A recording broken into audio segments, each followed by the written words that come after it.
really want to zoom in on one of the big ideas. You unpacked a lot of exciting ideas here, but I want to zoom in on one in particular because it's a challenge when you move outside of our U.S. culture to many international cultures to do what you said, which is I'd rather have people ask for forgiveness than ask for permission. Many cultures with highly educated people, they're full of passion and determination to be successful entrepreneurs, but there isn't a culture of allowing you to make a mistake. Because you make a mistake, and if it's a big one, you're finished. We look at that as a learning experience. So what advice would you give to people in different parts of the world who are looking for role models, and they may not have as many locally as we have here in the Bay Area? What advice would you give to them about how do you deal with this adaptation to culture that's different from the one that says it's okay to make mistakes, it's a badge of honor, in fact, if you learn something from it? Well, I think it is a real challenge because the entrepreneurial spirit gets completely tampered by that mentality of being shamed if you do make a mistake or being fearful of taking risks. And so I would say that if you were, in that environment, and of course we have teams, now in 4 different places around the world. So we do actually see this. I think it's important to be able to blend the local customs. I don't want to change the culture of the world. I think that would be a really bad idea. But I do think that there's a way for us to bridge the two. And so it's using great examples, whether they be good or bad, from entrepreneurial failures that maybe happen more often here in the US, but also understanding the true nuances around a local culture and why that actually might not be the way to approach something, and finding a happy medium. So I might be completely idealistic, actually I am completely idealistic, but I think that if I build this company right, we'll actually be a global company that understands all of the different cultures of Eventbrite. So I don't want to export our culture. I want to export the best of our culture and import the best of cultures around the world. And that's my next sort of phase, I think, in my own growth as a leader, is understanding how we build those two-way highways to be able to import and export and be able to come together. Because Eventbrite's not a San Francisco company anymore.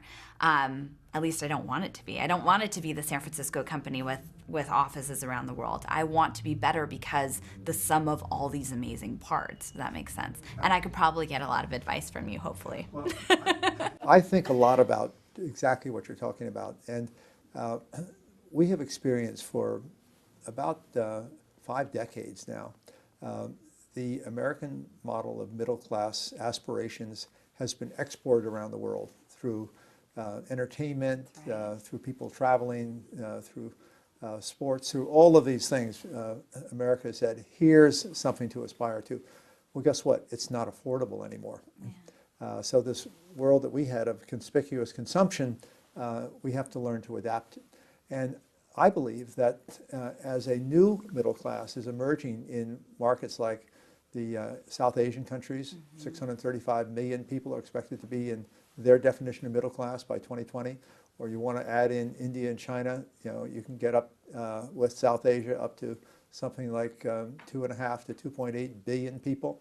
And their definition of middle class is different than ours. Many of the same aspirations. They want mobile devices. They want to have a home, but it's not a 2,400 square foot home in suburbia. It's a 700 square foot apartment, in a high-rise urban area. And so they've learned to adapt. They're very resourceful. You see a motorcycle pulling a plow.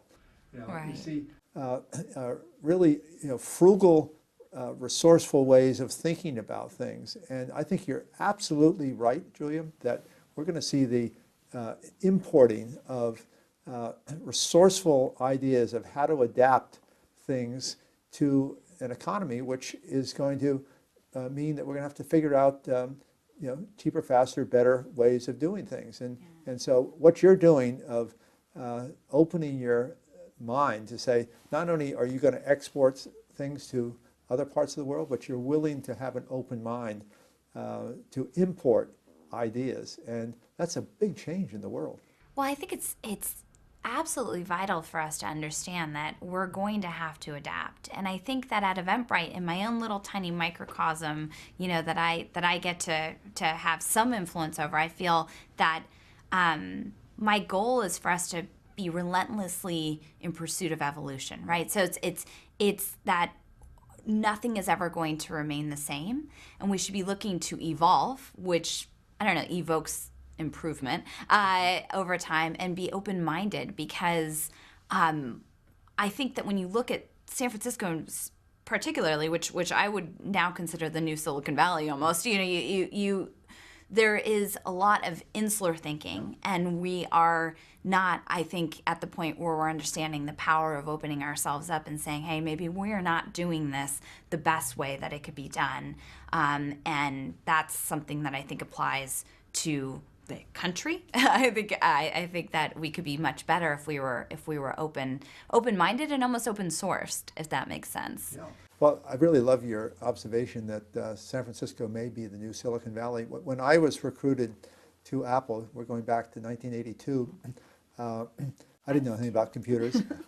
And Steve Jobs had this outrageous idea at the time that nobody thought made any sense, was that someday personal computers were going to be about the rest of us. They were going to be for non-technical people.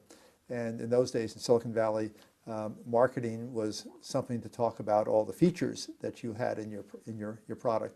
And I came from a world where marketing was all about selling the experience, not selling the product. Right. Well, now it's several decades later, and the momentum has shifted to not just engineers building the technology, but it's about social commerce. It's about learning how to use the new things like the cell phone, now the smartphone, has really become the cultural metaphor for everything we do in our lives. And you need now designers, you need people who understand relationship marketing, you need people who understand multiple cultures. So it's a very talent-dependent world, but it has shifted from only engineers creating base-level technology, still important, to now people like yourself who come in and say, we can take the enabling technology that's been built and we can elevate it up to another level in terms of how we enhance the experience for people. And what I love about Eventbrite is that you took what had been thought of as a transaction business, get a commission on tickets sold, and you turned it into something way beyond that. So it's really been impressive to hear your vision, to hear how articulate you are in explaining it, and I know it's going to be an inspiring message for people around the world. Julia, thank you so much for joining me. It was an honor. Thank you so much for having me.